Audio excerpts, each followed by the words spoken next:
जय हिंद साथियों, आप सभी का बहुत बहुत हार्दिक स्वागत व अभिनंदन। आपके लिए, गरीबों के लिए और गरीबों के हित के लिए एक खबर है जो आप तक पहुंचाने की चेष्टा करता हूं।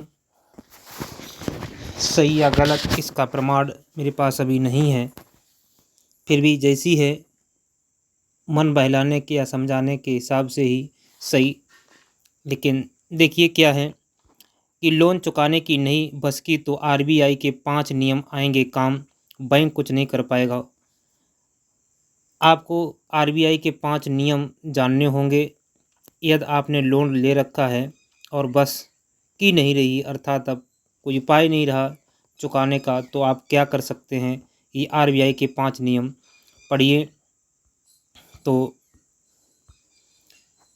जब कोई व्यक्ति अपने होम लोन या पर्सनल लोन की ईएमआई नहीं चुका पाता, तो इसका मतलब यह नहीं है कि बैंक या लोन देने वाली कंपनी उसे परेशान कर सकती है। भारतीय कानून में कई ऐसे प्रावधान हैं जो लोन डिफ़ॉल्टर की सुरक्षा करते हैं और ये सुनिश्चित करते हैं कि उनका शोषण न हो।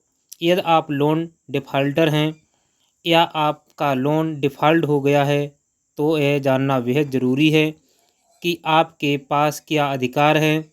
यहाँ कुछ महत्वपूर्ण अधिकार और प्रतिक्रियाएँ दी गई हैं जिन्हें जानकर आप अपने अधिकारों का सही तरीके से उपयोग कर सकते हैं। बैंक वाले आपको परेशान नहीं कर सकते हैं। नोटिस का क्या अधिकार है? नोटिस का अधिकार, राइट टू नोटिस। अगर आप लोन चुकाने में असमर्थ हैं तो इसका मतलब यह नहीं है कि आपकी पूरी संपत्ति छीन ली जाएगी या आपको अपराधी करार कर दिया जाएगा। बैंक या लोन देने वाली कंपनी एक निर्धारित प्रक्रिया के तहत काम करती है। जब आप अपनी ईएमआई चुकाने में विफल रहते हैं तो बैंक आपको पहले एक नोटिस भेजता है। बिल्कुल बात सही है। नोटिस की प्रक्रिया क्या है? 60 दिन का नोटिस। अगर आपके लोन को नॉन परफॉर्मेंस एसेट एनपीए घोषित कर दिया जाता है तो बैंक आपको 60 दिन का नोटिस देती है। इस समय में बैंक आपको कर्ज चुकाने का एक आखिरी मौका देती है। Public notice. 60 दिन के बाद अगर भुगतान नहीं होता तो बैंक आपको 30 दिन का पब्लिक नोटिस भेजती है जिसमें नीलामी की तारीख, समय और संपत्ति की जानकारी दी जाती है। इस दौरान आपको अपना पक्ष रखने का पूरा मौका होता है और बैंक को भी नियमों का पालन करना होता है।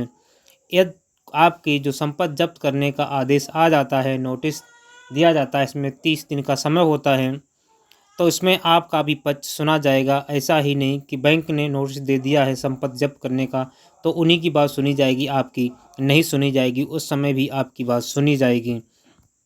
सही मूल्य सुनिश्चित करने का अधिकार, राइट टू इंश्योरेंस फायर, जो उसकी वैल्यू होती है तो निश्चित वैल्यू करने का भी अधिकार है।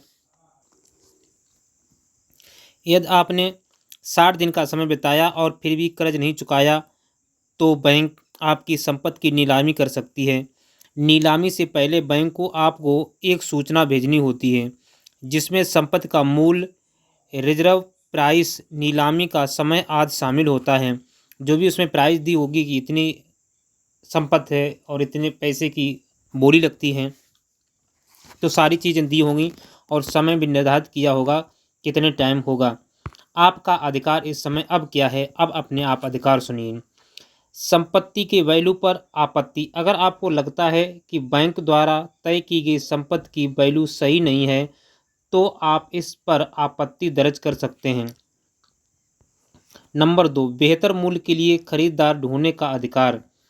आप अपनी संपत्ति का बेहतर मूल्य पाने के लिए खुद भी संभावित खरीदारों से संपर्क कर सकते हैं और बैंक के साथ इस बारे में बात कर सकते हैं। जैसे अब बैंक ने संपत्ति आपकी जो लगाई है तो आपको लगता है कि ये संपत्ति जो सरकार लगा रही है, बैंक लगा रही है, वाकई मायने में हमारी संपत्ति कई गुना ज़्यादा है या इसकी संपत्ति जो मूल्य है वो ज़्यादा है, तो आप उसे खरीदार अपने स्वयं भी चुन सकते हैं। ये भी आपका अधिकार है और उस पर आप आपत्ति भी दायर कर सकते हैं। बाकी रकम प्राप्त करने का अधिकार बची हुई संपत्ति है उसका जो है जो सरप्लस है उससे आप अमाउंट को प्राप्त कर सकते हैं बैंक से। अगर बैंक आपकी संपत्ति की नीलामी करके आपकी बकाया राशि पूरी वसूल कर लेती है और फिर भी कुछ रकम बच जाती है तो यह बची हुई रकम आपको वापस मिलती है। ऐसा नहीं कि बैंक पूरी भी संपत्ति आपकी है और बैंक का रुपये 1 लाख है, आपकी संपत्ति 1.5 लाख की है या 1,10,000 की है तो आपको वो 10,000 रुपये मिलेंगे। बैंक के जितने रुपए हैं वो बैंक ले लेगी। क्या आपको करना होगा ये भी ध्यान रखना है, नीलामी पर निगरानी रखें। नीलामी प्रक्रिया ई ऑक्शन के जरिए होती है और आप इसे देख सकते हैं। अगर नीलामी के बाद कुछ पैसा बचता है तो वह आपको रिफंड किया जाता है। जब नीलामी हो जाएगी उसके बाद बचा हुआ पैसा आपको रिफंड कर दिया जाएगा। सुनवाई का अधिकार, राइट टू हेयरिंग। अगर आपके खिलाफ संपत्ति पर कब्जा करने की कार्रवाई की जा रही है तो आपके पास ये अधिकार है कि आप अपनी स्थिति को उचित अधिकारी के सामने रख सकें। ये भी आपका अधिकार है। सुनवाई की प्रक्रिया क्या है? ऑथराइज अधिकारी के सामने आपत्ति दर्ज करेंगे। आप अपने आपत्ति अधिकृत अधिकारी से दर्ज करवा सकते हैं। अधिकारी को 7 दिनों के अंदर आपके सवालों का उत्तर देना होता है। अगर आपकी आपत्ति खारिज होती है तो अधिकारी को इसका सही कारण देना होता है। यदि किसी अधिकारी ने आपकी आपत्ति को खारिज कर दिया है ऑथराइज्ड ने तो उसको इसका कारण भी देना होगा और आपको बताना होगा कि क्या कारण था कि आपकी आपत्ति को उन्होंने खारिज कर दिया है। मानवीय व्यवहार का अधिकार, तो मानवीय व्यवहार का अधिकार क्या है? Right to humaneness treatment. भारतीय रिजर्व बैंक ने बैंकों और लोन वसूली एजेंटों को स्पष्ट निर्देश दिए हैं कि वे लोन वसूली के दौरान ग्राहकों के साथ मानवीय व्यवहार करेंगे, अमानवीय व्यवहार नहीं करेंगे। कोई भी आकर के बैंक का अधिकारी कर्मचारी आपसे अभद्रता भाषा नहीं बोलेगा, अमानवीय कोई व्यवहार नहीं करेगा। ये आरबीआई ने स्पष्ट बैंकों से कहा और उनके एजेंटों से। आपका अधिकार क्या है? आप अपने अधिकार की चर्चा करें। प्रताड़ना से बचाओ। लोन वसूली एजेंटों को आपको परेशान करने का अधिकार नहीं है। वे केवल निर्धारित स्थानों पर ही आपसे संपर्क कर सकते हैं और अगर ऐसा कोई स्थान नहीं है तो वे केवल आपके घर या कार्यस्थल पर संपर्क कर सकते हैं। कहीं रोड चलते आपको नहीं टोक सकते हैं। कहीं एक स्थान होगा, बैंक बुलाएंगे, आपको वहाँ बता देंगे, जहाँ भी होगा, लेकिन चाहें वहाँ नहीं बता सकते हैं। समय सीमाएं। एजेंटों को सुबह 7 बजे से शाम 7 बजे के बीच ही आपसे संपर्क करने की अनुमति है। इसके अलावा उन्हें आपकी प्राइवेसी का सम्मान करते हुए अपनी गतिविधियां सीमित करनी होती हैं। तो उन एजेंटों को जैसा नहीं कि आपकी जो प्राइवेसी है उसका उल्लंघन कर दें, उसका भी आपकी प्राइवेसी देखते हुए वो सारे काम तय करेंगे। आपकी दी हुई संपत्ति या इससे समाज में नेगेटिविटी पहुँचे, उनकी व्यवहार में कोई भी ठेस पहुँचे, ऐसा कोई भी एजेंट काम नहीं करेगा। निष्कर्ष, यदि आप लोन डिफ़ॉल्टर हैं तो भारतीय कानून आपके अधिकारों की पूरी सुरक्षा करता है और किसी भी गलत या अन्यायपूर्ण कार्रवाई को रोकता है।